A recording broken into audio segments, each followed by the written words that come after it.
And then our last panelist is Basil Pearce, as I mentioned. Basil runs Pearce Learning Tech in Atlanta, Georgia. She's an instructional designer who's very familiar with integrating STEM and robotics into early childhood. So she works in schools as well as a number of out-of-school time contexts. So she's going to share a bit about her work with after schools and other programs. So thank you, Basil. Thank you, Jason. Well, as Jason said, my name is Basil Pearce of Pearce Learning Tech, or PLT, where we partner with community organizations to introduce children to coding with robots and STEM. One of our emphasis is we want to make sure that traditionally underserved and historically excluded groups are equipped for the future, which, as Joy mentioned, is heavy with technology and robotics and coding. I'm delighted to be able to share with you all our approach to out-of-school activities. We implement robotics in a variety of out-of-school settings like after-school, community events, summer programs, and summer programs. But before diving into it, I want to tell you why we do this. As you can see on screen, it says, our job is not to prepare students for something. Our job is to help students prepare themselves for anything. So what we believe at Pearce Learning Tech is by helping children be exposed to coding through robotics, it's not necessarily so that they'll go out and become adults who are employed in a STEM field. We want to equip them to have that option to be able to do it. And that's why we believe introducing coding to young children, by doing that, we're giving them access to the tools and experiences that will be beneficial to them for the rest of their lives. Next slide, thank you. So if you look on the left side, that graphic right below it says, we think of coding not as a skill, but as a literacy. This is also echoed in one of the books that Jason shared earlier, that's by Dr. Marina Bears, that thinking of coding as a literacy. And because it's a form of literacy, it ensures participation in decision-making processes and civic institutions. And so we know it's important that children have some awareness of coding in order to make informed decisions in the future. You can see a lot of the benefits of coding, but I just want to emphasize two of them that we're passionate about. Exposing young children to coding reduces gendered role assignments. By exposing them at an early age, we can begin to counter or even prevent them from developing stereotypes about who can code and what that person should look like. It also helps us to close the digital divide. Coding is an increasingly important skill in today's world, and introducing coding to historically excluded groups can help, at a young age, can help close that digital divide and ensure they have the skills and knowledge they need to succeed in an increasingly technology-driven society. So overall, introducing coding to children can be a fun and engaging way to help them develop skills that will serve them throughout their lives. And so how do we do it?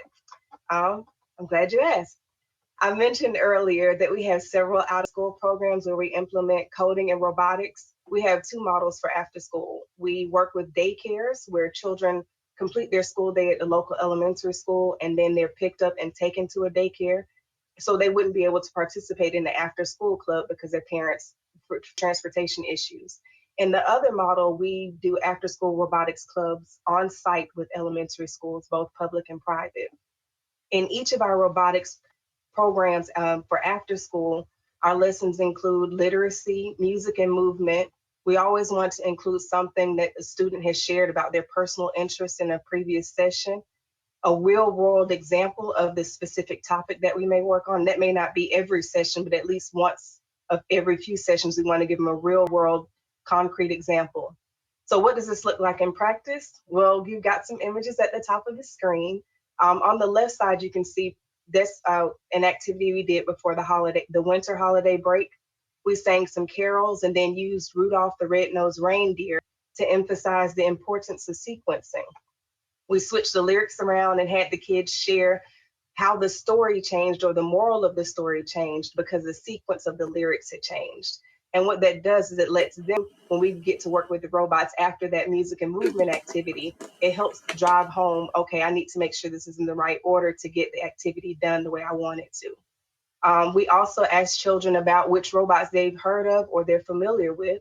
And if they don't have any, we always have some in our back pocket, but we have not had to pull anything out of our back pocket. They've always been exposed to something either from real life experience or from TV.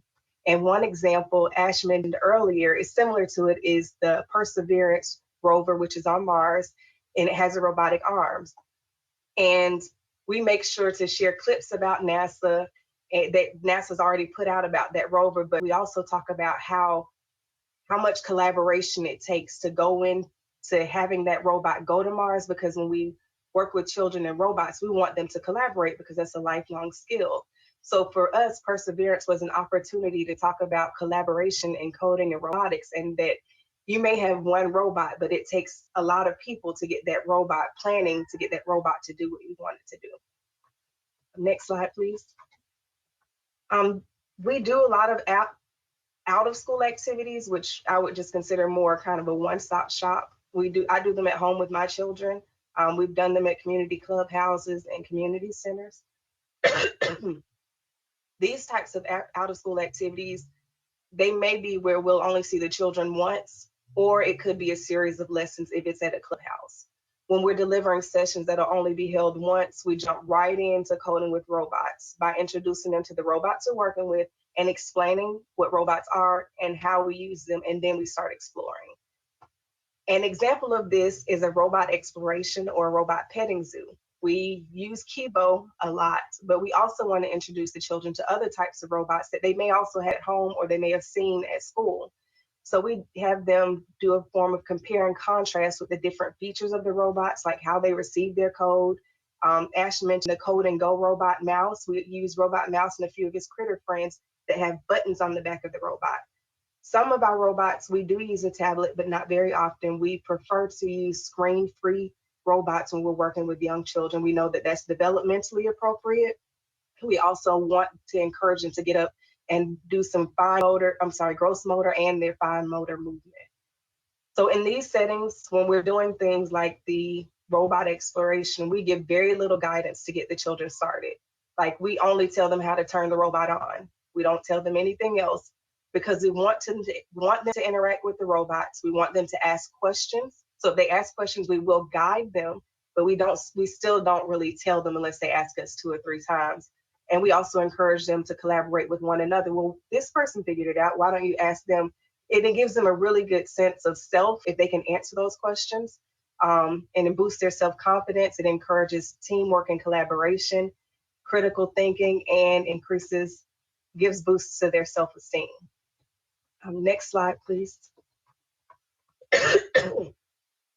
Throughout the year, we host or participate in different community events. These events are usually hosted locally and often tie into national or international events or holidays. For example, in December, during the Computer Science Week, we participate in the Hour of Code, where everyone is challenged globally to spend an hour coding either on a computer, unplugged with screens, or robots, which just means they're not on a computer or may not have a robot. It may be cups that they're using to simulate the process of coding, or robots. It doesn't really matter the method. And it's been a wonderful way for us to introduce robotics to the community. When we do these types of events, it's always important to us that anyone over the age of 2 has something they can do. We want to make sure that everyone feels like they belong in the space and that they can learn about robotics, even if they're not directly working with a robot. This can look like giving a 2-year-old a container of Play-Doh and a pre-printed robot, and they spread the Play-Doh out over the robot to kind of make a flat robot for fine motor development. It's a form of exposing them to a robot. And we've also done this as a partnership with local schools, where we'll go in for a couple of hours and do activities centered around a book where we're solving a problem with the robot. And what you see in the picture on the screen on your left side, where the teacher is in purple on the floor, that's one of my favorite pictures. But what you see on the screen is we read Lucy in the City, where there's a raccoon that went out into the city with her family to find dinner, got distracted by something that smelled really good, and ended up being left behind. So what we do is we teach the children how to code the robots, and then they navigate through the city to get Lucy home back to her den with the other raccoons. And this was done with first grade students who traditionally in this school and in this school system would not be able to interact with robots until maybe 4th grade or possibly middle school. So by partnering with local organizations, we have the ability to spread access to robots and the idea of robots to most ages. Next slide, please. We also do summer programs where they build on each other, similar to the after school clubs. In our summer programs, we work with children as young as 3. And yes, they do code robots. We do start with robots that we don't necessarily always start with Kibo. We end up with Kibo. We're very passionate about Kibo, but with 3-year-olds, when they're just getting that concept, we don't know if they have the one-to-one correspondence or if they can count in order from 1, 2, 3, 4. So we start them off with very simple robots that kind of follow a black line, and they put puzzles together for that. And so before we introduce robots that require a specific sequence to work, we use activities related to sequencing to help bridge the concept of robots.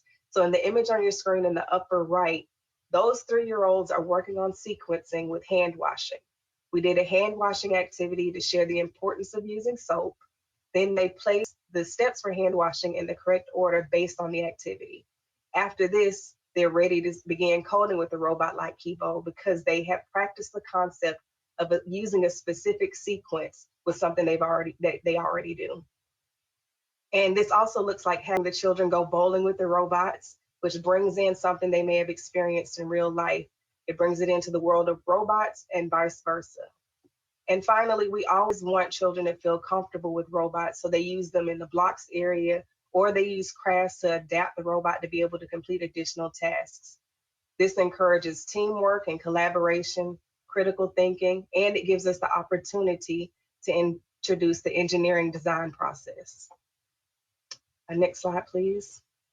Overall, when we're designing out of school activities and experiences for children and their families, we want to make it a full experience where the activities they engage in reflect them, the things that they're familiar with, and promote physical movement and development. We want them to be curious. We want them to problem solve and use critical thinking, develop perseverance and self-confidence. But more than anything, we want them to know that robotics is accessible to them wherever they are, and that coding is not some big scary thing to be afraid of. It's so easy that a 3-year-old can do it. So thank you for listening and allowing me to share how Pearce Learning Tech integrates coding and robotics into our after-school programs. Thank you so much, Baziel. Wow, that was really so effectively portrayed. I really loved how you stressed those important, deep learning goals that you're focused on, but such practical activity suggestions to actually, get there and implement those. So thank you so much for sharing that.